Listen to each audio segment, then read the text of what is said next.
అందరికీ నమస్తే సార్. నేను బద్ధకస్తురాలనేమో, చదువు మీద ధ్యాస లేదు, కానీ ఉద్యోగం కావాలి.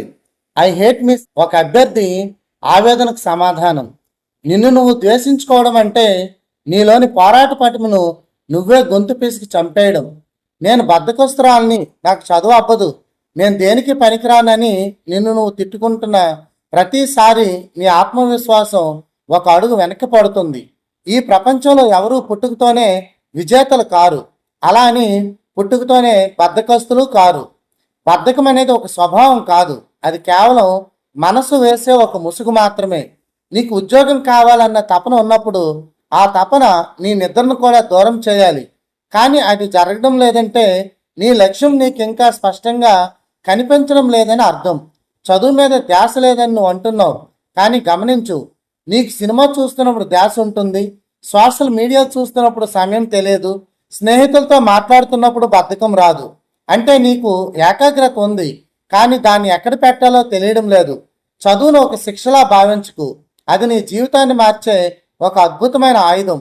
రేపు నువ్వు సమాజంలో ఒక గౌరవప్రదమైన హోదాలో ఉన్నప్పుడు, నీ కాళ్ళ మీద నువ్వు నిలబడినప్పుడు వచ్చే ఆ కిక్ ముందు ఈ రోజు పడే చిన్నపాటి ఇబ్బందులు అసలు ఒక లెక్కే కాదు. గెలిచినప్పుడు లోకం నీ పాదాల దగ్గర ఉంటుంది, అదే ఓడిపోయి నీరసంగా కూర్చుంటే ఈ ప్రపంచం నిన్ను తొక్కేసుకుంటూ వెళ్ళిపోతుంది. నీ పరిస్థితిని మార్చగలిగే శక్తి కేవలం నీ దగ్గరే ఉంది. ఏ గురువు, ఏ మోటివేషన్ క్లాసు నిన్ను మార్చలేవు. నీ లోపల మార్పు మొదలవ్వాలి. కన్నీళ్ళు ఆపుకొని ఒక్కసారి అద్దం ముందు నిలబడు. నీ కళ్ళలోకి నువ్వు చూసుకో. ఆ కళ్ళలో ఒక తపన ఉండాలి, ఒక కసి ఉండాలి. అవును, ఇప్పటి వరకు నేను సమయాన్ని వృధా చేశాను, కానీ ఇక నుంచి ఒక్క నిమిషం కూడా వదలనని నీకు నువ్వు ప్రామిస్ చేసుకో.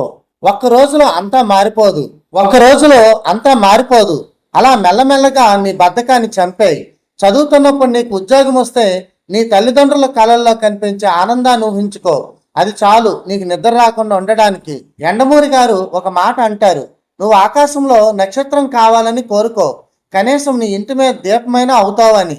నీ లక్ష్యం పెద్దదిగా ఉన్నప్పుడు చిన్న చిన్న అడ్డంకులు నిన్ను ఆపలేవు. కూర్చుంటే అది బద్ధకం అవుతుంది, కదిలితే అది ప్రగతి అవుతుంది. నీకున్న ఆ నెగిటివ్ ఆలోచనలు పక్కన పారాయి. నేను చేయగలను, నేను సాధిస్తాను అనే మంత్రాన్ని చెప్పించు. నీ శ్రమ మాత్రమే నీ తలరాతను మారుస్తుంది. ఈ క్షణం నుంచే పుస్తకం తీయు. నీ గతాన్ని మర్చిపో. నీ భవిష్యత్తును నీ చేతులతోనే నిర్మించుకో. నువ్వు ఒక అద్భుతాన్ని సాధించగలవు, అది నీకు మాత్రమే తెలుసు. ఆ నిజాన్ని నిరూపించు. ధన్యవాదాలు. All the best.